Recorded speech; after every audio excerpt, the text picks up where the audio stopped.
நலத்திட்ட உதவிகள், தேர்தல் பணிகள் என்று நாங்கள் போகாத இடமே இந்த செங்கல்பட்டு மாவட்டத்தில் இல்லை என்று சொல்லக்கூடிய அளவு எங்களோடு ஒன்றாக இணைந்த ஒரு மாவட்டம் நமது செங்கல்பட்டு மாவட்டம்.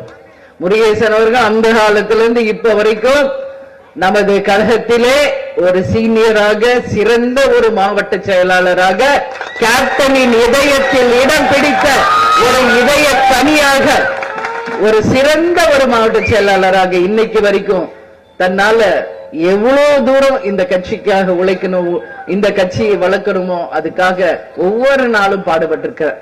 அவரோடு இணைந்து அவர் கரத்தை வலுப்படுத்தக்கூடிய அளவு இங்கு இருக்கின்ற அனைத்து ஒன்றிய நகர பேரூர் கழக கிளைக்கழக நிர்வாகிகள், அனைத்து அணி சார்புகள் சேர்ந்தவர்கள், மகளிர் எல்லாமே நீங்க இருந்து இந்த மாவட்டத்தை சிறப்பாக கொண்டு வரீங்க. இன்னும் மேலும் மேலும் சிறப்பாக கொண்டு வர வேண்டும் என்பதையும் இந்த நேரத்தில் நான் தெரிவித்துக் கொள்கிறேன்.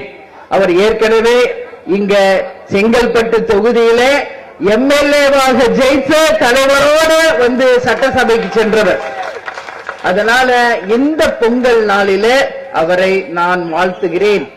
மீண்டும் 2026 மீண்டும் தொகுதியில, இதே செங்கல்பட்டு தொகுதியிலே ஜெயித்து நமது கழகத்தினுடைய எம்எல்ஏவாக மீண்டும் சட்டசபைக்கு வர வேண்டும். அது மட்டும் இல்லாமல் இந்த மாவட்டத்தில் இன்னும் பல்வேறு எம்எல்ஏக்களையும் உங்களோடு இணைத்து நமது அசெம்பிளிக்கு அழைத்து வர வேண்டும் என்பதையும் இந்த நல்ல நாள்ல உங்க அனைவருக்குமே நான் தெரிவித்துக் கொள்ள கடமைப்பட்டிருக்கிறேன்.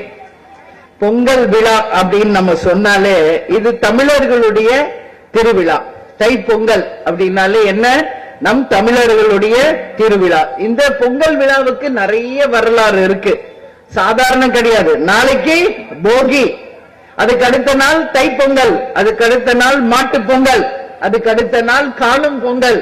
இந்த மாதிரி நமது தமிழர்களுடைய அந்த கலாச்சாரத்தையும் பாரம்பரியத்தையும் பறைசாற்றுகின்ற அளவு தொன்று தொட்டு நம் முன்னோர்களால் கொண்டாடப்பட்ட இந்த பொங்கல் விழா தமிழகத்தின் ஒரு சிறந்த விழா என்பதில் நாம் அனைவருமே பெருமை கொள்ள வேண்டிய ஒரு திருவிழா என்பதை இந்த நேரத்தில் தமிழர்களாகிய நாம் அனைவரும் சேர்ந்து இந்த பொங்கல் நாளை சிறப்பாக கொண்டாட வேண்டும். இது நமது கலாச்சாரத்திற்கான, நமது தமிழர்களுக்கான ஒரு திருவிழா அப்படிங்கறத நாம பெருமையோடு இந்த நேரத்தில் நாம பதிய வைக்க கடமைப்பட்டிருக்கிறோம். அது மட்டும் கிடையாது, நம்ம கட்சி எப்படிலாம் வளர்ந்துச்சுன்றது உங்களுக்கு எல்லாம் தெரியும். ஒரு ரசிகர் மன்றமாக ஆரம்பிக்கப்பட்டு 2000 கொடி அறிமுகப்படுத்தி, பிறகு 2005 கட்சி ஆரம்பித்து 2011 எதிர்கட்சி தலைவராக ஆகி, அதுக்கப்புறம் இதுவரைக்கும் 20 ஆண்டு காலமாக மக்களுக்காக பணியாற்றிக்கிட்டு இருக்கோம். தலைவர் எவ்வளியோ தொண்டர்களும் அந்த வழிதான் என்பதை போல தங்கள் சொந்த உழைப்பில் சம்பாதித்த அந்த காசுல இன்னைக்கு வரைக்கும் கட்சியை வளர்த்து கொண்டிருக்கும் எங்களுடைய தொண்டர்கள் தான் எங்கள் வாழ்க்கையில் நாங்கள் பெற்ற பெரிய பாக்கியம் என்பதை இந்த நல்ல நாள்ல உங்க முன்னாடி சொல்ல கடமைப்பட்டிருக்கேன். நம்ம ஒன்னும் ஆளுங்கட்சியும் இல்ல, ஆண்ட கட்சியும் இல்ல, லஞ்சம் ஊழலுக்கு அப்பாற்பட்ட ஒரு கட்சி. எங்கேயாவது ரோட்ல போய் ஏதாவது கடையில நோட்டு கொடுத்து எங்கேயாவது வசூல் பண்ண ஒரு வரலாறு இருக்கா இந்த கட்சிக்கு? லஞ்ச ஊழல் வரலாறு இருக்கா? யாருக்கிட்டே கண்ட பஞ்சாயத்து பண்ண வரலாறு இருக்கா? தலைவர் அவர்கள் வழி நடத்தியபடி ராணுவ கட்டுப்பாடுக்கு இணையாக குடும்பத்திற்கும் நாட்டுக்கும் பயனளிக்கக்கூடிய ஒரு நல்ல உதாரணமான ஒரு மனிதர்களாக, இந்த நாட்டுக்கு தேவையானவர்களாக, வருங்கால தமிழகத்தை சீரும் சிறப்புமாக வழிநடத்தக்கூடிய ஒரு வல்லமை மிக்க தொண்டர்களாக தான் தலைவர் அவர்கள் நம்மை கொண்டு வந்திருக்கிறார். அதனால இந்த வரலாறு ஒண்ணு சும்மா கிடையாது. இங்க என்ன சுத்தி லைட் இருக்கு, பேனர் இருக்கு, கொடி இருக்கு, அழகான தோரணங்கள் இருக்கு. எதனால இதெல்லாம் எங்க இருந்து வருது? வியர்வை சிந்தி, ரத்தத்தை வியர்வையாக சிந்தி தங்கள் சொந்த உழைப்பில் இந்த கட்சிக்காக பாடுபட்டிருக்கின்ற எங்கள் தொண்டர்களுக்கு தான் இந்த பொங்கலை நான் சமர்ப்பிக்கிறேன். இந்த பொங்கல் திருநாளை உங்களான நாளாக இந்த நேரத்தில் நான் தெரிவித்துக் கொள்ள கடமைப்பட்டிருக்கேன். எல்லா இடத்துலயும் நான் தலைவர் கைய பிடிச்சுக்கிட்டு தலைவர் கூடயே தான் பயணிச்சிருப்பேன். நீங்க எந்த வீடியோ பாருங்க, எந்த போட்டோ பாருங்க, நானும் தலைவரை இப்படி கை பிடிச்சே தான் இருப்போம். அது ஆபீஸ் போனாலும், கோயிலுக்கு போனாலும், ஒரு பொதுக்கூட்டமா இருந்தாலும், ஒரு மகாநாடாக இருந்தாலும் அவர் கையை பிடிச்சுக்கிட்டே வாழ்ந்தவனா. இன்னைக்கு அந்த கையை நான் விட்டுட்டேன். இன்னைக்கு அந்த கையை நான் விட்டுட்டு தனியாக நிக்கிறேன். ஆனாலும் எனக்கு சக்தியையும் நம்பிக்கையும் யார் தருவது? என்னுடைய கழக தொண்டர்களாகிய நீங்கள் தான் என்னுடைய எல்லாமே. நம்ம தலைவர் விட்டு சென்ற அவருடைய கனவு, லட்சியம், கொள்கைகளை வென்றெடுத்தே தீர்வோம் என்ற ஒரே உறுதியோடு எங்கள் கழகத்தை சேர்ந்த உங்கள் அத்தனை கரங்களையும் நான் பற்றி கொண்டு, அன்னைக்கு தலைவர் கையை பிடிச்சிருந்தேன், இன்னைக்கு உங்க எல்லார் கையையும் பிடிச்சுக்கிட்டு வீரநடை போட்டு தலைவருடைய கனவு லட்சியத்தை வென்றெடுத்தே தீர்வோம் என்ற உறுதியோடு உங்களோடு இணைந்த இந்த சவால்கள் நிறைந்த, சூழ்ச்சிகள் நிறைந்த இந்த அரசியல் பாதையில, கற்களும் முட்களும் நிறைந்த இந்த அரசியல் பாதையில் எங்கள் கழக தொண்டர்களின் துணையோடு நான் வீறு நடை போட்டு சென்று கொண்டே இருப்பேன். அதுல எந்த மாற்று கருத்தும் கிடையாது. தலைவருடைய கனவு லட்சியம் என்னைக்கு ஜெயிக்குதோ அது வரைக்கும் உங்களுக்கு அன்னியாக, அன்னையாக உங்களோடு இருந்து உங்கள் வாழ்க்கைக்காகவே, என் வாழ்க்கையை அர்ப்பணித்து உங்களுக்காகவே தான் நான் வாழ்வேன். என்னுடைய 2 புதல்வர்கள் விஜய பிரபாகரன், சண்முக பாண்டியன் 2 தூண்களாக இந்த கட்சிக்கு என்றைக்கும் துணை நிற்பார்கள். அதுல எந்த மாற்று கருத்தும் யாருக்கும் வேண்டாம். இன்னைக்கு ஒருத்தர் அரசியல் துறையிலும், ஒருத்தர் சினிமா துறையிலும் தன் தகப்பனார் விட்டு சென்ற அந்த 2 துறைகளை இருவரும் கையில் எடுத்து யாருக்காக உழைக்கிறாங்க? கேப்டனை நம்பி வந்த கடைகோடி தொண்டர்களுக்காக தான் நாங்கள் குடும்பத்தோடு சேர்ந்து எங்கள் வாழ்க்கையை உங்களுக்காக அர்ப்பணிச்சு உங்களோடு இணைந்து தலைவருடைய கனவு லட்சியத்தை வென்றே தீர்வோம் என்ற உறுதியோடு இன்னைக்கு நாம பயணித்துக் கொண்டு இருக்கிறோம். அது மட்டும் இல்லை, இன்னைக்கு நம்ம பார்த்தோம்னா இன்னைக்கு இந்த பொங்கல் நாம கேப்டனுக்கு சமர்ப்பிக்கிற ஒரு பொங்கலாக மாறும்னு நான் கனவுல கூட நினைக்கல. எப்பவுமே பொங்கல் விழாவில் தலைவர் சிரிச்ச முகத்தோட நம்மோட மேடையில உட்கார்ந்து இருப்பார். பொங்கல் செஞ்சு முடிச்சவனே அதை நான் தட்டுல கொண்டு வந்து தலைவருக்கு நான் ஊட்டி விடுவேன். ஒவ்வொரு விழாவிலையும் அது நடந்திருக்கு. அது ஆனந்தமாக அந்த பொங்கலை உண்டு சந்தோஷப்படுவார் நம்ம தலைவர். ஆனா இப்பவும் எங்கேயும் போல நம்ம தலைவர் இங்கதான் இருக்கார். தெய்வமாக இங்கதான் நம்மோடு இணைந்து இந்த பொங்கல் விழாவிலையும் தெய்வமாக இருந்து நம்மளை ஆசீர்வதித்துக்கிட்டு இருக்காரு என்பதுல நீங்க எல்லாரும் உறுதியா இருக்கணும்னு சொல்லி நான் கேட்டுக்கிறேன். இன்னைக்கு தலைவரை பொறுத்த வரைக்கும் ஜாதி, மதம், இனம், மொழி எல்லாத்துக்கும் அப்பாற்பட்டு அனைவருக்கும் ஒரு பொதுவான ஒரு தலைவராக, அனைவராலும் ஏற்றுக்கொள்ளப்பட்ட ஒரு தலைவராக, அனைவருமே போற்றக்கூடிய ஒரு தலைவராக இன்னைக்கு நம்ம தலைவர் இருக்கார். நம்ம தேசிய முற்போக்கு திராவிட கழகத்துல மட்டும்தான் பொங்கலையும் கொண்டாடுவோம், கிறிஸ்துமஸையும் கொண்டாடுவோம், ரம்ஜானையும் கொண்டாடுவோம் என்பது வேற எந்த கட்சியும் செய்தது கிடையாது. எல்லாருமே இஃப்தார் நோம்புன்னு சொல்லி யாராவது அழைச்சு அங்க போய் இஃப்தார் நோம்ப கொண்டாடிட்டு வந்துருவாங்க. ஆனா நம்ம தலைவர் நமது தலைமை கழகத்திலேயே நம்ம இஃப்தார் நோம்பை நடத்தி அத்தனை இஸ்லாமியர்களையும் வரவழைத்து அன்னைக்கு அத்தனை பேரோடு இணைந்து நம்ம தலைவர் ரம்ஜான் விழாவை கொண்டாடுவார். ஒன்னொண்ணுமே அவர் வரலாறு படிச்சுட்டு போயிருக்கார். இன்னைக்கு இங்க பொங்கல் வச்சு நம்ம கொண்டாடுறோம். நம்ம தலைமை கழகத்துல ஆயிரக்கணக்கான பொங்கல் பானையை வச்சு நம்ம தலைவரோடு இணைஞ்சு, நானும் தலைவரும் இணைந்து அந்த இணைந்த கரங்களாக அந்த பொங்கல் பானையில கை வச்சு நாங்க நிக்கிற வால் போஸ்டர் தமிழ்நாடு முழுக்க அனைத்து இடங்களிலுமே இருக்கும். அந்த நல்ல நாளை இன்னைக்கு நான் நினைச்சுக்கிறேன். இன்னைக்கு நம்மளை பார்த்து யார் யாரோ அதே மாதிரி காப்பி அடிச்சு போஸ்ட் கொடுத்து இன்னைக்கு வால் போஸ்டர்ல ஒட்டிக்கிட்டு இருக்காங்க. எல்லாவற்றிற்கும் எல்லாருக்குமே முன்னுதாரணமாக வாழ்ந்த ஒரு தம்பதிகளாக, இங்கிலீஷ்ல சொல்லுவாங்க தி ஐடியல் கப்பிள்ஸ் அப்படின்னா ஒருத்தருக்கு ஒருத்தர் மனசு 100% ஒத்து போய் வாழ்ந்தோம் நாங்க. அதனாலதான் தலைவரே சொல்லியிருக்காரு, எத்தனையோ பேட்டியில சொல்லியிருக்காரு. இன்னைக்கு நைட் ஆச்சுன்னா இன்னைக்கு உலகமே எதை தெரியுமா பார்த்துக்கிட்டு இருக்கு? தலைவருடைய ரீல்ஸ். அப்படியே வாட்ஸ்அப்ல அப்படியே தள்ளனா மொபைல்ல உலகமே இன்னைக்கு கேப்டனை தான் பார்த்துக்கிட்டு இருக்காங்க. உண்மையா இல்லையா? அதுல நானும் ஒருத்தி. நான் தலைவரை சற்றேறக்கூடிய 2-3 மணி நேரம் அப்படியே தலைவரை பார்த்துட்டு அவர் செஞ்சது, அவர் பேசினது, மக்கள் அவரை பத்தி பேசுறது எல்லாத்தையும் பார்த்து கண்ணீர் வடிச்சு அப்படியே தூங்கிடுவேன். இது தினந்தோறும் நடக்கிற ஒரு விஷயம். அப்பதான் நானே பாக்குறேன், என்னெல்லாம் சொல்லணுமா எல்லாத்தையும் அப்பயே சொல்லிட்டு போயிருக்கார் கேப்டன். இது என் மனைவி நிழல் சக்தி இல்லடா, நிஜ சக்தின்னு சொல்லியிருக்கார். அது மட்டும் இல்ல, எந்த ஒரு கணவரும் தன் மனைவி எவ்வளவு போற்றுதல் கூறியதா இருந்தா கூட சொல்ல மாட்டாங்க. ஆனா கேப்டன் யார்? ஒட்டுமொத்த பெண்களை மதிக்கக்கூடிய பெண்களின் தலைவராக வாழ்ந்தவர்.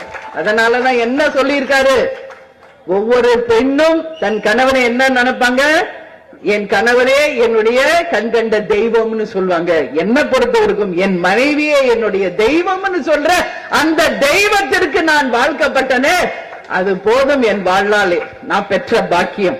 அது போதும் இந்த வாழ்நாளில் நான் பெற்ற பாக்கியம். இதுக்கு மேல நான் எதையும் பார்க்க போறதில்லை. தலைவரோட நான் எல்லாத்தையும் பார்த்தாச்சு.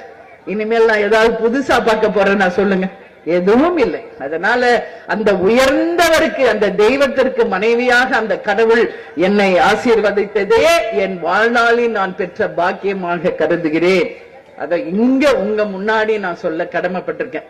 இங்க என் பின்னாடி நிக்கிறானே கேப்டன் சின்னகுமார் மற்றும் எல்லாருமே கேப்டன் கூடயே இருந்து கடைசி வரைக்கும் என் கூட வந்திருக்கார். வண்டி ஓட்டுறவர் சோமு, இன்னும் நிறைய பேர் வீட்டுல தலைவரை கண்ணும் கருத்துமாக 24 மணி நேரமும் கண்ணுல விளக்கெண்ணைய விட்டு பார்த்துக்கிட்டோம். அவரை ஒரு செகண்ட் கூட யாரும் அவரை விட்டு விலகாம அப்படியே ஒரு அரண் மாதிரி அவரை காப்பாத்தணும்.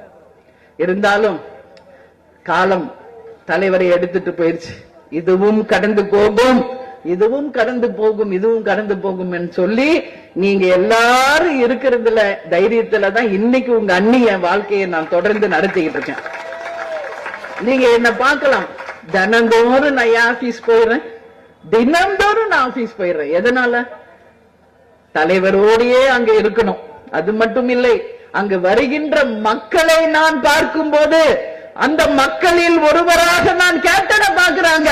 அந்த வருகின்ற ஆயிரக்கணக்கான தொண்டர்கள், மேல்மருவத்தூர் பக்தியை கொண்ட அந்த தொண்டர்கள் என்று தமிழ் நம்ம தலைமை கழகத்திற்கும் கேப்டன் ஆலயத்திற்கும் வருகின்ற அந்த மக்களோடு மக்களா நான் இருக்கும் போது என் கவலைகளை நான் மறக்கிறேன். என்னுடைய ஸ்ட்ரெஸ்ஸை நான் ரிலீவ் ஆகுறேன். என்னுடைய அந்த சோகத்திலிருந்து வெளியே வர்றேன். அதனால நான் தினந்தோறும் தலைவர் கோயில்ல தான் நான் இருப்பேன். 12 மணியிலிருந்து 4 மணி 5 மணி வரைக்கும் அங்கதான் இருப்பேன். இது என்னுடைய வாழ்க்கையில தினந்தோறும் நான் செய்யும் செயலாகவே என்னை நானே மாத்தி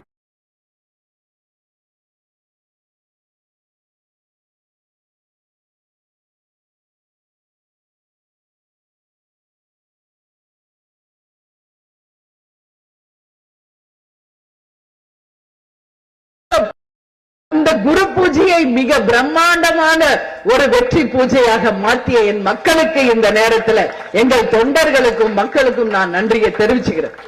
தினந்தோறும் தான் நான் கோயிலுக்கு போறேன், தினந்தோறும் தான் நான் விழுந்து கும்பிடுறேன். ஆனா நான் இருக்கிற உன் கூடிய உன்னோடையே நான் இருக்கன்னு ஆசீர்வாதம் பண்ணாரு பாருங்க. அந்த பூவையே எடுத்து என் நெத்தியில வச்சாரு என் அன்பு கணவர். நான் எங்கும் போல உன்னுள்ளதான் இருக்கேன், உன் கூட தான் இருக்கேன்னு அன்னைக்கு ஆசீர்வாதமா என் கணவர் என்னை ஆசீர்வதித்தாரு. இது போதும் என் வாழ்க்கையில நான் பெற்ற பாக்கியம் என்பதை என் அன்பு சகோதர சகோதரிகள் கிட்ட பகிர்ந்து கொள்வதில் நான் உண்மையிலேயே பெருமை அடைகிறேன்.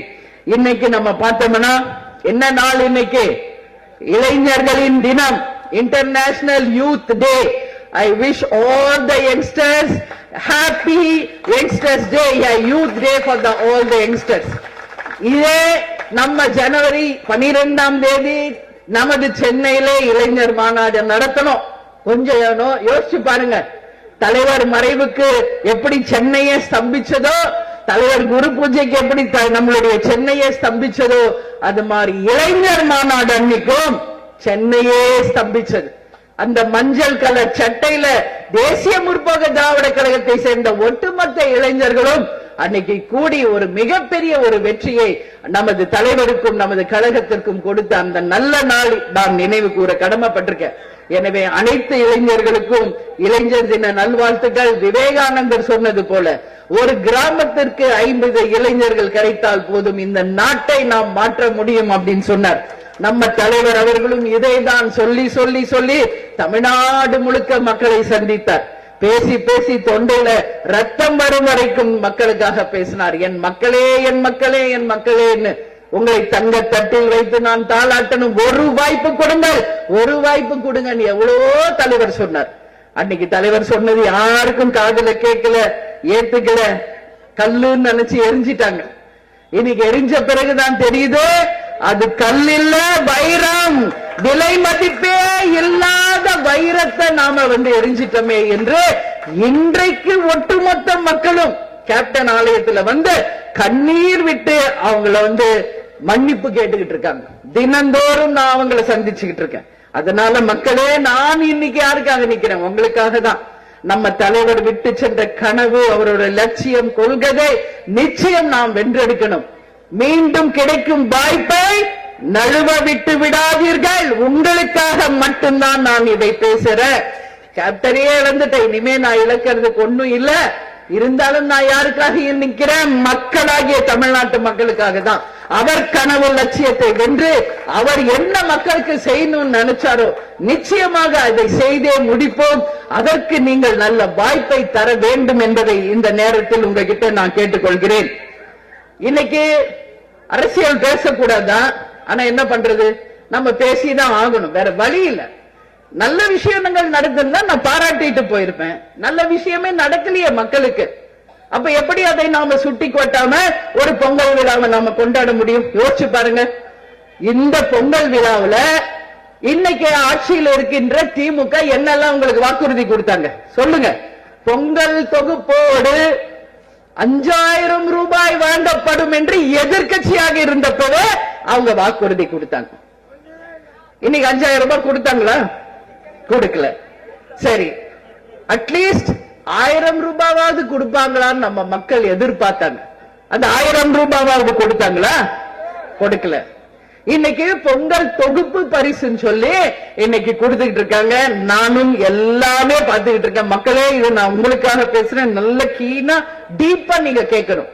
தமிழ்நாடு முழுக்க என்ன கொடுத்திருக்காங்க மக்களுக்கு? நான் எல்லா மாவட்டத்திலையும் போன் பண்ணி எல்லா ரேஷன் கடையிலையும் கொடுக்கறாங்களா, என்ன கொடுக்கறாங்க, எங்க கொடுக்கறாங்க, எவ்வளவு கொடுக்கறாங்க, எல்லா புள்ளி விவரம் எடுத்துக்கிட்டு தான் இன்னைக்கு உங்க முன்னாடி நிக்கிறேன். இன்னைக்கு ஒரு சின்ன உதாரணம். ஒரு ரேஷன் கடை இருக்கிற ஏரியால ஒரு 1700 வீடு இருக்குன்னு வைங்க. ஆனா இன்னைக்கு அவங்க கொடுக்கிறது எத்தனை வீடுக்கு? வெறும் 500 வீடுகளுக்கு தான் கொடுத்திருக்காங்க. நல்லா புரிஞ்சுக்கணும். இதுல நான் சொல்றது ஒரு வேர்டு கூட பொய்யோ தப்போ கிடையாது. இன்னைக்கு 1600-1700 வீடு இருக்கிற இடத்துல வெறும் 500 வீடுகளுக்கு தான் பொங்கல் தொகுப்பு அந்த கொடுக்கறாங்க. சரி, அப்படி என்ன கொடுக்கறாங்க அப்படின்னு பார்த்தா 1 கிலோ அரிசி, 1 கிலோ சர்க்கரை, ஒரே ஒரு கரும்பு. இதனுடைய மதிப்பு எவ்வளவு தெரியுமா உங்களுக்கு? வெயிட்டும் கரெக்டா இல்லையா? சரி, அட்லீஸ்ட் அதாவது கரெக்டா இருக்கும் பார்த்தா வெயிட்டும் கரெக்டா இல்ல. அதத்தான் தலைவர் நீங்க சொன்னாரு, இவங்க வெயிட் கரெக்டா என் மக்களுக்கு சேர்க்க மாட்டாங்க, அதனாலதான் நீங்க போய் ரேஷன் கடை முன்னாடி நிக்காதீங்க. சகோதர சகோதரிகளே, ரேஷன் பொருள் உங்கள் வீடு தேடி கொண்டு வந்து சரியான அளவுல நான் கொடுப்பேன் நம்ம தலைவர் சொன்னார். ஆனா நம்ம மக்கள் புரிஞ்சுக்கல. சரி, அது முடிஞ்சிருச்சு. இப்ப நான் சொல்றேன், இன்னைக்கு அவங்க கொடுக்கிற அரிசி 1 கிலோ விலை எவ்வளவு தெரியுமா? நல்லா நோட் பண்ணிக்கணும். வீட்டுல போய் இது எல்லாத்தையும் நீங்க சொல்லணும். 40 ரூபாய். இது 1.1% கூட பொய் இல்ல. அவங்க கொடுக்கிற அரிசியின் விலை 40 ரூபாய். அவங்க கொடுக்கிற 1 கிலோ சர்க்கரையின் விலை 25 ரூபாய். இது மாதிரி அவங்க கொடுக்கிற ஒரு கரும்பின் விலை 40 ரூபாய். அப்ப மொத்தமா நம்ம கவுண்ட் பண்ணா 105 ரூபாய். இதுதான் அவங்க பொங்கல் தொகுப்பாக இன்னைக்கு தமிழ்நாடு முழுக்க நாங்க கொடுக்கிறோம் தம்பட்ட அடிச்சிட்டு இருக்காங்க. இந்த 105 ரூபாய் ஒரு குடும்பத்துக்கு, இன்னைக்கு ஒரு குடும்பத்துல மினிமம் 4 பேர் இருக்கும். அப்ப அதை டிவைட் பண்ணா ஒரு தலைக்கு 25 ரூபாய். இன்னைக்கு பிச்சைக்காரன் கூட 25 ரூபாய் போட்டா தூக்கி எறிஞ்சிட்டு போறான். இதுல என்ன நீ சாதனை பண்ணிட்டேன்னு மார் தட்டிக்கிட்டு நாங்க பொங்கல் தொகுப்புக்கு கொடுத்தோம் பேசிட்டு சுத்துறீங்களே, உங்களுக்கு வெக்கமா அவமானமா இல்லையா என்பதை மக்கள் சார்பாக இந்த டீம் திமுகவை நான் கேட்டுக்கொள்கிறேன். இங்க யாரும் நீங்க கொடுக்கிற இலவசத்திற்கு இங்க யாரும் கை நீட்டி இல்ல. அந்த விலைவாசியை நீங்க குறைங்க. அவங்க எல்லாரும் சொந்தமா உழைக்கிறாங்க, சொந்தமா சம்பாதிக்கிறாங்க. தங்கள் சம்பாதிச்ச காசிலேயே அவங்களுக்கு வேண்டிய, குடும்பத்துக்கு வேண்டியதை சிறப்பாக அவங்க வாங்கிக் கொள்ள முடியும். இன்னைக்கு எல்லா கட்டணமும் விலைவாசி உயர்வு, மின் கட்டண உயர்வு, சொத்து வரி உயர்வு, டாஸ்மாக்ல வருமானம், கனிம வளத்துல கொள்ள, எங்கு பார்த்தாலும் லஞ்சம், ஊழல். இன்னைக்கு எந்த காசு போற எங்க போகுது? எங்க போகுது?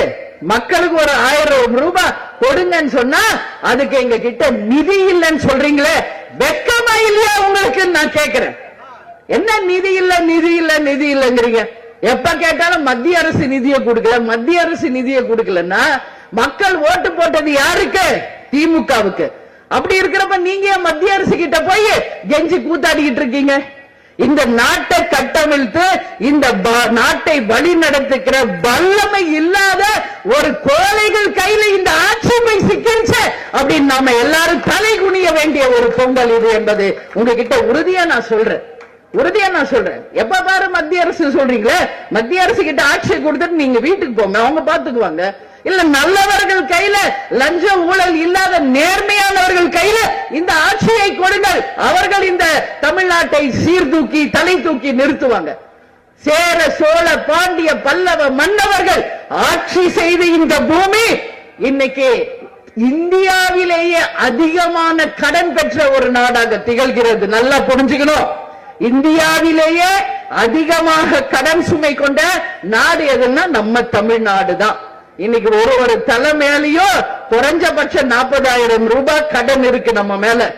நல்லா புரிஞ்சுக்கொள்ளுங்கள். இவங்க சும்மா இலவசம் ஓட்டுக்காக உங்களை ஏமாற்றி மூளை செலவை செய்து ஆட்சியில் அமர்ந்த பிறகு அத்தனை வாக்குறுதிகளையும் புறம் தள்ளி எந்த வாக்குறுதியும் நிறைவேற்றாமல் ஒரு போலித்தனமான விளம்பர ஆட்சியை நடத்தி கொண்டிருக்காங்க திமுக. இதுல ஒரு வார்த்தை கூட மிக இல்லை என்பதை உறுதி அவங்க கிட்ட நான் சொல்றேன். அதே மாதிரி இன்னைக்கு சொல்றாரு ஸ்டாலின் அவர்கள், இன்னைக்கு நிதி இல்ல அப்படிங்கிறாங்க. ஏன் ஒட்டுமொத்த நிதி உங்க குடும்பத்திலேயே இருக்க?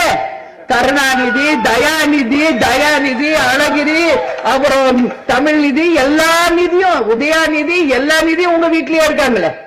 ஏன் அதுல இருந்து எடுத்து கொஞ்சம் மக்களுக்கு கொடுத்தா என்ன குறைஞ்சா போயிருவீங்க? 75 வருஷமா நாங்க ஆட்சி பண்றோம் மார்த்தட்டுறீங்கல்ல. ஏன் உங்க கஜானால இருந்து எடுத்து இந்த வருஷம் நிதி இல்லையா? ஓகே, என் மக்களுக்கு என் சொந்த நிதியில இருந்து எடுத்து கேப்டன் மாதிரி கொடுத்து பாருங்க. கொடுக்க மனசு வருமா உங்களுக்கு எல்லாம்? கொடுத்து சிவந்த கரங்களுக்கு சொந்த கரர் தமிழ்நாட்டில் இருந்தாருன்னா 2 பேர் தான். ஒன்னு புரட்சி தலைவர் எம்ஜிஆர், அடுத்த புரட்சி கலைஞர் கேப்டன். இவங்க எல்லாம் கிடையாது. ஒன் வே டிராபிக், கொடுங்க வாங்கிட்டே தான் இருப்பாங்களே ஒழிய திருப்பி கொடுக்கிற எண்ணமே அவங்களுக்கு கிடையாது. நம்ம கேப்டன் சொல்வார், உப்பு அரிச்சு போச்சு, லஞ்சத்தை வாங்கி கையே உப்பு அரிச்சு போச்சுன்னு சொல்வார். அதனால இந்த திமுக அரசு மற்றவங்க மேல பழிய போட்டு தப்பிக்கலாம் நினைக்காதீங்க. தமிழக மக்கள் மிக புத்திசாலிகள். ஏதோ இன்னும் உங்க ஆட்சி ஓடிக்கிட்டு இருக்குன்னு மம்மதியிலே சுத்தாதீங்க. 2026க்கு இன்னும் சற்றேறக்குரிய ஒரு வருஷம் தான் இருக்கு. நிச்சயமாக இதுக்கான பதிலடி நிச்சயம் 2026 மக்கள் உங்களுக்கு பாடத்தை புகட்டியே தீர்வார்கள் என்பதை உறுதியாக இந்த நேரத்தில் நான் சொல்ல கடமைப்பட்டிருக்கேன். அது மட்டும் இல்ல, இன்னைக்கு எல்லா அமைச்சர்கள் கையிலும் பாருங்க கோடிக்கணக்கான ரூபாய். குறுநில மன்னர்களாக அமைச்சர்களும் எம்எல்ஏக்களும் எல்லாருமே. இங்க ஒரு அமைச்சர் இருக்காரு, யார் அவரு? தாமோ அன்பரசன். அதே மாதிரி எம்எல்ஏ கருணாநிதி. ஏன் அவங்களை பத்தி நான் சொல்றேன்னா, இதே பல்லாவரம் கவர்மெண்ட் ஹாஸ்பிட்டலுக்கு நான் வந்தேன். எதுக்கு? குடி தண்ணீர்ல சாக்கடை நீர் கலந்து அன்னைக்கு நிறைய பேர் இறந்துட்டாங்க. நூற்றுக்கணக்கானவர்கள் ஆஸ்பத்திரியில அனுமதிக்கப்பட்டிருந்தாங்க. நான் நேரடியாக வந்து அந்த மக்களை சந்தித்து ஆறுதல் சொல்லி தேசிய முற்போக்கு திராவிட கழகத்தின் சார்பாக நம்மளால முடிஞ்ச உதவியை செஞ்சுட்டு போனோம்.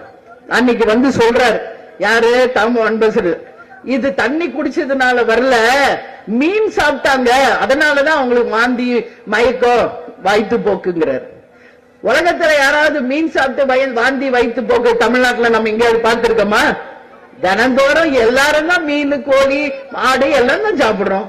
உங்களுடைய தவறுகளை மறைப்பதற்காக மீன் சாப்பிட்டதுனாலன்னு சொல்லி முழு பூசணிக்காவை சோத்துல மறைக்க பாக்குறே இந்த தாமோ அன்பரசன் அவர்களே, உங்களுக்கு அசிங்கமாவே இல்லையா? அன்னைக்கு ஒரு பத்திரிகைக்காரர் சரியா கேள்வி கேட்டார். அவர் யாருன்னு எனக்கு தெரியல. யாரு இருக்காரு இங்க? Manikandan. Hats off to you, hats off to you, hats off to you. Manikandan மாதிரிதான் ஒவ்வொரு பத்திரிகையாளர்களும் திருப்பி கேள்வி கேளுங்க. உங்களுக்கு என்ன அச்சம்? இவங்க ஒண்ணு உங்களுக்கு சம்பளம் கொடுக்கல, உங்க முதலாளிகள் சம்பளம் கொடுக்கறாங்க. ப்ளீச்சிங் பவுடர்ல இருந்து பாலம் போடுற வரைக்கும் ஊழல். அதான் அவர் அன்னைக்கு சுட்டி காட்டுறார். ப்ளீச்சிங் பவுடர் போடுறோம்னு சொல்லிட்டு மைதா மாவை கொட்டினீங்களே அப்படின்னு கேட்கிறார். என்ன ப்ளீச்சிங் பவுடர் வராங்க எல்லாரும் மைதா மாவை தூவிட்டு போயிட்டாங்க. அதுக்கு இவர் புத்திசாலித்தனமா கேள்வி கேட்கிறாராம். யாரு? நம்ம தாமோ அன்பரசன். அவர் தலைவருக்கு எவ்வளவு இருக்கோ அதுதானே இவருக்கும் அமைச்சருக்கு இருக்கும். 2500 1500 சேர்த்தா எவ்வளவுன்றதுக்கே கணக்கே தெரியல நம்ம முதல்வருக்கு. அந்த அளவுதான் ஐக்கியம் இருக்கு அவருக்கு. அப்ப அவங்க அமைச்சர் எப்படி இருப்பாங்க? அமைச்சர் என்ன சொல்றாரு? யார் பாது கேள்வி கேட்டது பாப்பா அன்னைக்கு என்ன போட்டேன்னு சொன்ன அப்படின்னா, ப்ளீச்சிங் பவுடர் போடுறத நீங்க மைதா மாவு தூக்கிட்டு போங்க. ப்ளீச்சிங் பவுடர் என்ன விலை தெரியுமா அப்படிங்கிறாரு. நீங்க சொல்லுங்கன்றாரு. 15 ரூபாய். மைதா மாவு எவ்வளவு தெரியுமா? 55 ரூபான்றாரு. அப்போ எது கம்மியோ அதைத்தானே நாங்க போடுவோம். எப்படி காஸ்ட்லியா இருக்கிற மைதா மாவை போடுவோம்னு இவர் அவரை கார்னர் பண்ண கொஸ்டின் கேட்டார். நம்ம மணிகண்டன் அடிச்சாரு பாருங்க மணிய. அங்கதான் நிக்கிறீங்க பத்திரிகையாளர்களே, உங்களுக்கு வாழ்த்துக்கள். அப்ப கேட்டார் ஒரு கேள்வி. அப்ப ஏன் சார் கார்பரேஷன்ல ஒரு ப்ளீச்சிங் பவுடர் 1 கிலோ 55 ரூபாய் ஏன் சார் விக்கிறீங்கன்னு கேட்டீங்க பாருங்க ஒரு கேள்வி. ஒரு 15 ரூபாய் ப்ளீச்சிங் பவுடரை 55 ரூபாய்க்கு விக்கிற உரிமை யார் உங்களுக்கு கொடுத்தாங்க? அப்ப எவ்வளவு ரூபாய் ஒரு ப்ளீச்சிங் பவுடர்லயே ஊழல் நடக்குது என்பதை அன்னைக்கு உலகத்திற்கு வெளிக்காட்டிய மணிகண்டனுக்கு தேமுதிக சார்பாக லஞ்ச ஊழலை ஒழிப்பேன் சொன்ன ஒரே தலைவர் கேப்டன் சார்பாக வாழ்த்துக்களை நான் தெரிவிச்சுக்கிறேன். அப்ப அவர் சொல்றாரு, இல்லையா நாங்க ஒண்ணு அப்படி சொல்லியா 55 ரூபாய் ஒண்ணு விக்கலையாங்கிற. உடனே 55 ரூபாய் தான், ஏன் நீங்க டெண்டர்ல 55 ரூபாய் போடுறீங்கன்னு கேட்கிறார். உடனே அது கூட பதில் சொல்ல தெரியல. பின்னாடி ஒருத்தர் எடுத்து கொடுக்கிறார். கமிஷனர் இதுக்கு பதில் சொல்வாருன்னு சொல்லுங்க. கமிஷனர் இதுக்கு பதில் சொல்வாருன்னு அதுக்கு கூட பதில் சொல்றது கூட உங்களுக்கு முடியல. அப்ப எதுக்கு வீண் சவடாலு, எதுக்கு வீண் ஜம்பம் என்ன? அப்ப கேக்குறாரு கமிஷனர் இதுக்கு பதில் சொல்வாரு அப்படின்ட்டு. அப்ப கேக்குறாரு நம்ம மணிகண்டன், எங்க பார்த்தாலும் சாக்கடைகள் அடைச்சிருக்க, அதனாலதானே தண்ணியில கலப்படம் ஆயிடுச்சு. அதுக்கு அவர் சொல்ற மக்களுக்கு சரியில்லப்பா, இங்க டப்பாங்களையும் குப்பைங்களையும் போட்டு அடைச்சி வைக்கிறதுனாலதான் இப்படி ஆகுது அப்படிங்கிறார்.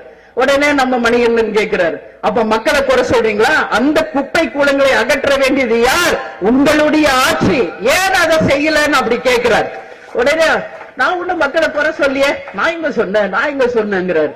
அவரை திருப்பி திருப்பி கேள்வி கேட்டோன்னு நைசா அங்கிருந்து ஓடினார் பாருங்க. அன்னைக்கு பிடிச்ச ஓட்டம் தான் இன்னைக்கு வரைக்கும் தாமோ அன்பரசு எங்க இருக்காருன்னே தெரியல. இந்த மாதிரி ஒரு பொய்ய பேசி மக்களை எத்தனை நாள் நீங்க ஏமாத்த போறீங்க? இதே ஸ்டாலின் போன ஆட்சியில சொன்னார், எத்தனை காலம் தான் ஏமாற்றுவது இந்த நாட்டிலே, நம்ம நாட்டில, சொந்த நாட்டில. அதே பாடலை திருப்பி உங்களை கேட்கிறேன் முதல்வர் ஸ்டாலின் அவர்களே, எத்தனை காலம்தான் ஏமாற்றுவீர் இந்த மக்களை, இந்த நாட்டை? இதற்கான முடிவை 26 மக்கள் ஓங்கி உங்களுக்கு நிச்சயமாக பாடத்தை புகட்டுவார்கள் என்பதை இந்த நேரத்தில் நான் சொல்றேன். இன்னைக்கு 1000 ரூபாய் கொடுங்க என்று மக்கள் கேட்கிறாங்க. இன்னைக்கு மழை வெள்ள பாதிப்பு தமிழ்நாடே பாதிச்சு. கொஞ்சம் யோசிச்சு பார்க்கணும். நான் போய் நேரடியா பார்த்தேன். விழுப்புரம், கடலூர், காஞ்சிபுரம், செங்கல்பட்டு, சென்னை எல்லாம் எவ்வளவு ஜனங்க, எவ்வளவு பேர் இன்னைக்கு மழை வெள்ளத்தால பாதிச்சாங்க. பக்கத்துல இருக்கு பாண்டிச்சேரி, அங்க சின்ன ஒரு ஸ்டேட். அந்த ஸ்டேட்ல இருக்காரு ஒரு முதல்வர், அவரு கொடுக்கிறாரு ஒரு ரேஷன் கார்டுக்கு 2000 ரூபாய். இங்க இருக்கிறாரு ஒரு முதல்வர், என்னத்துக்கு புரோஜனம்? வெறும் விழுப்புரம் மாவட்டத்துக்கு மட்டும் 2000 ரூபாய் கொடுத்தா, அப்போ அடுத்த வருஷம் நல்லா புரிஞ்சுக்கணும், விழுப்புரம் மக்கள் மட்டும் அவருக்கு ஓட்டு போடட்டும். தமிழ்நாட்டில் இருக்க அத்தனை மாவட்டத்திலும் இந்த திமுகவை நீங்கள் புறக்கணிக்க வேண்டும். உங்கள் வாக்குகளை அவங்களுக்கு செலுத்தாமல் பாடத்தை நீங்கள் புகட்டணும். ஏன் விழுப்புரம் மக்கள் மட்டும்தான் பாதிச்சிருக்காங்களா? ஏன் கடலூர், இந்த செங்கல்பட்டு, காஞ்சிபுரம், சென்னை, டெல்டால விவசாயிகள் இன்னைக்கு அத்தனை இழந்து நிர்கதியா நிற்கிறாங்க. யார் அவங்களுக்கு எல்லாம் உதவி செய்ய போறாங்க? எப்ப கேளுங்க, நானும் டெல்டாக்காரன் தான், நானும் டெல்டாக்காரன் தான் காலர் தூக்கி விடுறாரு டெல்டாக்காரர். இது வரைக்கும் போய் அந்த விவசாய மக்களையும் சந்திக்கல, இது வரைக்கும் அந்த நிவாரண தொகையுமே கொடுக்கல. அப்போ மழை வெள்ள பாதிப்புக்கு நிவாரணம் இல்லை, பொங்கலுக்கும் நிவாரணம் இல்லை. அப்ப உங்க ஆட்சி இருந்தா என்ன, போனா என்னன்னு தான் நான் கேள்வி கேட்கிறேன். இந்த ஆட்சி இருக்கிறது ஒண்ணுதான், போகிறது ஒண்ணுதான். இதே அண்ணன் எடப்பாடியார் ஆட்சியில 2500 கொடுத்தப்ப என்னென்ன கிண்டல் பேசுனீங்க. விலைவாசி ஓவரா விக்குது, 5000 ரூபாய் கொடுக்கணும், 5000 ரூபாய் கொடுக்கணும். நீங்களே ஒரு 500 ரூபாய்க்கு வக்கீல் அவங்க ஆட்சியில, ஒரு 500 ரூபாய்க்கு வக்கீலாத ஒரு ஆட்சியால இந்த திமுக ஆட்சி இருக்கு. இதுக்கு என்ன பதில் சொல்ல போகிறார் முதல்வர் என்ற கேள்வியை இங்க மக்கள் கேள்வியாக நான் எழுப்புகிறேன். இன்னைக்கு சொல்றார் அவரு, எல்லாரும் பொங்கலை சிறப்பா கொண்டாடுங்க, கோலம் போடும்போது பொங்கும் புத்தாண்டு பொங்கல் விழான்னு போடணுமா. என்ன பொங்கி நிக்குது, நான் ஒன்னும் பொங்கல. ஆனா நம்ம முருகேசன் சூப்பரா இங்க புகையை போட்டு புகை பொங்கலா கொண்டாடி இருக்கோம். என்ன இங்க பொங்கும் பொங்கல் இல்லை, இது புகை பொங்கல். ஆனா இன்னைக்கு அவர் சொல்றாரு தமிழ்நாடு முழுக்க பொங்கும் பொங்கலா எங்க கொண்டாடினார். எங்க பொங்கி நிக்குதுங்க, எங்க பொங்குது? இப்ப சொல்றாங்களே ஒரு 1000 ரூபாய் கொடுத்திருந்தீங்கன்னா இங்க இருக்கிற ஜவுளி கடை, மளிகை கடை, எல்லா கடையிலயும் மக்கள் ஜே ஜே ஜே நின்று இருப்பாங்க. இன்னைக்கு அத்தனை வியாபாரிகளும் ஈயாட்டிக்கிட்டு இருக்காங்க, வருமானமே இல்ல. ஏன்? மக்களுக்கும் வருமானம் இல்லை, வியாபாரிகளுக்கும் வருமானம் இல்லாத ஒரு நிலையை ஏற்படுத்திய ஆட்சிதான் இந்த திமுக ஆட்சி என்பதை இந்த நேரத்தில் நான் சுட்டிக்காட்ட விரும்புகிறேன். இங்க நம்ம தமிழ்நாடு நிலைமை கொஞ்சம் யோசிச்சு பாருங்க. நான் தமிழ்நாடு முழுக்க டெய்லி ஏதோ ஒரு மாவட்டத்துக்கு பை ரோடு சாலை வழியா தான் நான் பயணிச்சுட்டு இருக்கேன். உண்மையில் உங்ககிட்ட மன வருத்தத்தோட சொல்றேன், தமிழ்நாட்டின் சாலைகள் இன்னைக்கு படுகுழிகளாக, பல்லாங்குழி விளையாடக்கூடிய அளவு, நாட்டு நடக்கூடிய அளவு, ஒரு கேவலமான ஒரு சாலைகளாக தான் இன்னைக்கு இருக்கு. சாலையும் சரியில்லை, வேலையும் இல்லை, இங்க மக்களுக்கு வியாபாரமும் இல்ல, கல்வியும் இல்ல, எதுவுமே இல்ல. ஆனா ஒண்ணு மட்டும் இருக்கு, தமிழ்நாடு முழுக்க சாராயமும் இருக்கு, சரக்கும் இருக்கு. இத தவிர வேற ஒண்ணும் கிடையாது தமிழ்நாட்டுல. அப்ப டாஸ்மாக் வர காசு எங்க போகுது? இப்ப பாருங்க, நாளைக்கு பொங்கல்ல ஒரே நாளில் 500 கோடி வசூல் செய்த தமிழ்நாடு சாதனை படைத்ததுன்னு வரும் பாருங்க. இதுல ஒண்ணுலதான் நீங்க சாதனை செய்யணும், வேற எதுலயும் சாதனையே கிடையாது. அந்த காசை எடுத்து மக்களுக்கு கொடுங்க, ஏன் கொடுக்க மாட்டேங்கிறீங்க? அதனால இந்த ஆட்சி மக்கள் விரோத ஆட்சியாக தான் நடந்துகிட்டு இருக்கே வழிய மக்கள் போற்றுகின்ற ஆட்சியாக நடக்கல. அதனால அவர் சொன்னாரு, பெண்கள் எல்லாருக்கும் கோலம் போடும் போதே பொங்கும் பொங்கல் அப்படின்னு சொன்னார், எழுதுங்கன்ட்டு. நான் சொல்றேன் உங்களுக்கு, தாய் குலங்களே, பெண்கள் மனதை அறிந்தவள் ஒரு பெண்ணாக தான் இருக்க முடியும். ஒட்டுமொத்த பெண்களின் சாட்சியாக நான் சொல்றேன், காலையில பொங்கல் அன்னைக்கு கோலம் போடுறீங்களே, பொங்கும் பொங்கல் இல்லை, பொய் வாக்குறுதி கொடுத்த பொங்கல் அப்படின்னு போடுங்க. 1000 ரூபாய் எங்கே கொஸ்டின் மார்க் போட்டு கோலத்தை போடுங்க. யார் அந்த சாருன்னு கோலத்துல போட்டு கேள்விக்குரிய போடுங்க. பாலியல் வன்கொடுமை இன்னைக்கு தமிழ்நாட்டில் தலை விரிச்சாடிக்கிட்டு இருக்கு. பள்ளி குழந்தை வரையிலிருந்து பல்கலைக்கழக மாணவிகள் வரைக்கும் பாலியல் வன்கொடுமை. எங்க பார்த்தாலும் பெண்களுக்கு பாதுகாப்பு இல்லாத ஒரு சூழல். கவர்னரை சந்திச்சு 2 மனு நான் கொடுத்தேன். ஒன்னு பாலியல் வன்கொடுமை, அதே மாதிரி இன்னைக்கு மழை வெள்ளத்தால பாதிக்கப்பட்டவங்களுக்கு நிவாரண நிதி, இந்த பொங்கல் நிதி 1000 நிச்சயம் இந்த அரசு தர வேண்டும் என்ற மிகப்பெரிய ஒரு கோரிக்கை மனு கவர்னர் கையில கொடுத்தேன். அதுக்கு அடுத்தது மேலூர்ல விவசாய மக்களுடைய 5000 ஏக்கர் நிலத்தை இந்த திமுக ஆட்சி ஆட்டைய போட பாக்குறாங்க. இன்னைக்கு அமைச்சரும் கலெக்டரும் எஸ்பியும் இந்த ஆட்சியோடு கை கோர்த்துக்கிட்டு மக்களுடைய 5000 ஏக்கரை எடுத்து அந்த விளைநிலத்தை பாலைவனமாக மாற்றுகின்ற ஒரு சூழல் இருக்கிறது. நேரடியாக சென்று அந்த மக்களோட மக்களாக இருந்து உறுதியாக இந்த திட்டம் வரவே வராது என்று அவர்களுக்கு நான் வாக்குறுதி கொடுத்து விட்டு வந்திருக்கிறேன். அப்படி மீறி அந்த ஒரு புடி மண்ணை எடுக்கணும் அப்படின்னு நினைச்சா என்ன என் மேலதான் என்ன தள்ளி விட்டுட்டு தான் அந்த மண்ணை எடுக்க முடியும் அப்படின்னு சொல்லி நான் சவால் விட்டுட்டு வந்திருக்கேன். அது மட்டுமில்லை, அதை கவர்னர்கிட்ட சொன்னேன், இதை மத்திய அரசுக்கு கொண்டு போங்க, பிரதமரிடம் இதை சொல்லணும், அந்த திட்டம் ரத்து செய்யப்பட்டது என்ற அந்த அறிவிப்பு பொங்கல் முடிந்தவுடனே வர வேண்டும் என்று சொல்லியிருக்கேன். வெகு விரைவில் அந்த இனிப்பான செய்தி வரும்னு நம்புறோம். அது மட்டும் இல்ல, அதை பாதுகாக்கப்பட்ட வேளாண் மண்டலமாகவும் அறிவிக்கணும்னு நம்ம சொல்லியிருக்கோம். இங்க இருக்க பரந்தூர் விமான நிலையம், அதுவும் மேலூர் தாலுக்கால இருக்கிற மாதிரியே தான் விவசாய நிலம். எல்லா விவசாய மக்களுக்கு நான் சொல்றேன், நான் விவசாய குடும்பத்தில இருந்து வந்த பொண்ணு, நம்ம கேப்டனும் விவசாய குடும்பத்தில இருந்து வந்தவர் தான். விவசாயிகளுக்கு ஏதாவது எதிராக ஒரு திட்டம் வந்தால் முதல் ஆளாக, முதல் கட்சியாக நமது தேசிய முற்போக்கு திராவிட கழகம் இறங்கும் என்பதை உங்களுக்கு நான் சொல்ல கடமைப்பட்டிருக்கேன். அதனால பரந்தூர்லயும் ஒரு கைப்பிடி மண்ணு எடுக்க முடியாது, மேலூர் தாலுகாவிலையும் ஒரு கை மண்ணு எடுக்க முடியாது என்பதை இந்த நல்ல நாளிலே விவசாய மக்களுக்கு உறுதுணையாக இருந்து நாங்கள் நிச்சயம் செய்வோம் அப்படின்னு சொல்லி இந்த நேரத்துல வாக்குறுதி கொடுக்கிறேன். இன்னைக்கு கேப்டன் நம்ம சொல்லி கொடுத்துட்டு போனதெல்லாம் என்ன, இயன்றதை செய்வோம், இல்லாதவர்க்கே. ஒரு சின்ன பங்கனா இருந்தாலும் ஒரு பொதுக்கூட்டம் போட்டு முடிக்கவே மாட்டோம். ஒரு நலத்திட்ட உதவிகள் நம்மால அன்னைக்கு ஒரு 100 குடும்பத்துக்கு பெனிஃபிட் ஆச்சுன்றது இன்னைக்கு இல்ல, 40-50 வருஷமா நம்ம செய்துட்டு இருக்கோம். இன்னைக்கு வெறும் 100 ரூபாய்க்கு பொருளை கொடுத்து ஏமாத்துற திமுக அரசுக்கு எதிராக இன்னைக்கு தேமுதிக சார்பாக இன்னைக்கு எத்தனையோ பேருக்கு, 2000 பேருக்கு இன்னைக்கு பொங்கல் பரிசு பொருள் நம்ம தர போகிறோம். அதுல என்னெல்லாம் நம்ம தர போறோம்னு உங்களுக்கு சொல்றேன், புரிஞ்சுக்கங்க. அரிசி 1 கிலோ, வெல்லம் 3/4 கிலோ, நெய் 1 கிலோ, திராட்சை முந்திரி ஏலக்காய் சேர்ந்து அந்த தொகுப்பு ஒரு பாக்கெட், கரும்பு 2, புடவை 1, மஞ்சள் கொத்து 1.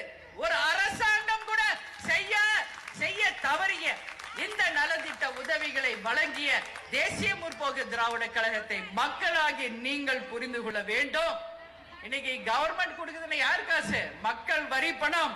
ஆனா இன்னைக்கு நாங்க கொடுக்க போறோமே 2000 பேருக்கு எங்க கட்சி தொண்டர்கள், இப்ப பாருங்க எனக்கு சிந்துதே வேர்வை, இந்த மாதிரி ரத்தத்தை வியர்வையாக சிந்தி சம்பாதிச்ச காசுல தலைவர் சொன்னபடி எங்களால் இயன்றதை செய்வோம், இல்லாதவருக்கு என்ன, இந்த பொங்கல் நாள்ல உங்களுக்கு இந்த தொகையை நாங்கள் வழங்குகிறோம், இந்த பரிசு பொருட்களை உங்களுக்கு நாங்க வழங்குறோம். அதனால தேமுதிக எப்பவுமே மக்களுக்காக மட்டும்தான் என்பதை நீங்க யாருமே மறந்துவிடக் கூடாது. அதனால நல்லபடியா நினைங்கள், நல்லபடியாக சிந்திச்சு இனி வருங்காலம் மக்கள் ஆட்சி மலரக்கூடிய அளவு ஒரு மாற்றத்தை நீங்கள் உருவாக்க வேண்டும் என்று சொல்லி அனைவருக்கும் அட்வான்ஸ் பொங்கல் வாழ்த்துக்களை நான் தெரிவித்துக் கொண்டு, தலைவர் அவர்கள் சொல்வது போல தமிழன் என்று சொல்லடா, தலை நிமிர்ந்து நில்லடா, இயன்றதை செய்வோம், இல்லாதவர்க்கே என்று கூறி நமது முரசு 8 திக்கும் வெற்றி முரசு கொட்டும் என்று கூறி இந்த விழாவிலே பங்கேற்க வந்திருக்கும் உங்கள் அனைவருக்கும் இருகரம் கூப்பி நன்றிகளை தெரிவித்துக் கொண்டு விடைபெறுகிறேன். நன்றி, வணக்கம்.